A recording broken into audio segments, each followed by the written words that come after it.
Well, this is my quilt I called Paisley Peacock because there's a paisley that turned into a peacock.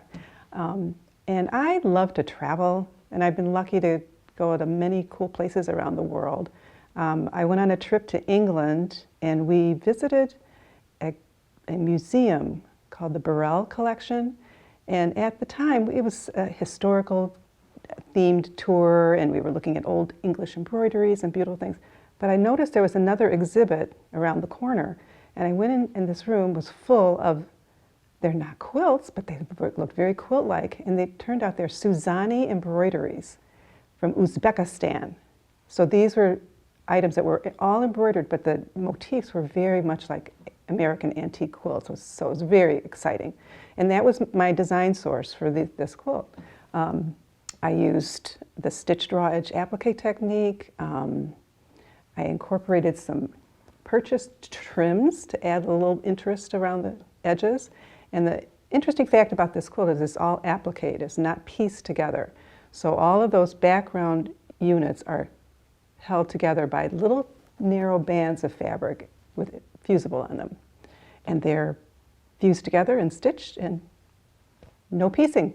So I had the quilt on my carpet, and I was blocking it, and I used a press cloth and a little steam, and I was like, there's one area I was like, come on, I want this to stretch out a little bit. And I lifted up, well, that looks a little shiny. It's like, I guess I better turn the heat down on this, but it turned out fine.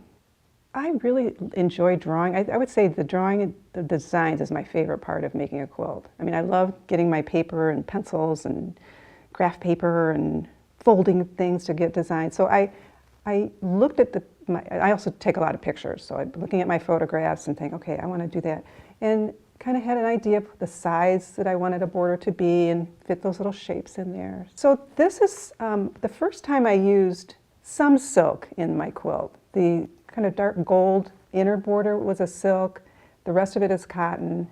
And so that's interesting, I was combining the silk and the cotton fabrics, and I decided I really like the look of silk, so I looked forward to using silk in other quilts. Well, I think at the time I made this quilt, I had been doing miniatures. In fact, one of my friends said it's like a jumbo miniature, some of the little tiny details in there. And Sue was really busy teaching, so we hadn't really decided on a collaborative quilt at this time. I think after this, when we did the two of us together. I thought, well, since my sister's busy, I'll just make my own quilts. And it won Best of Show. Oh my gosh. I was very happy and surprised and thrilled. That was the year the flood.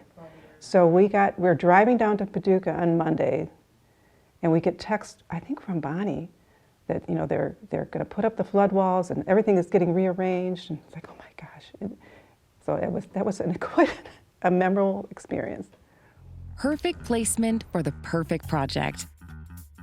The Bernina Pinpoint Laser marks your start and travel points as you sew and embroider.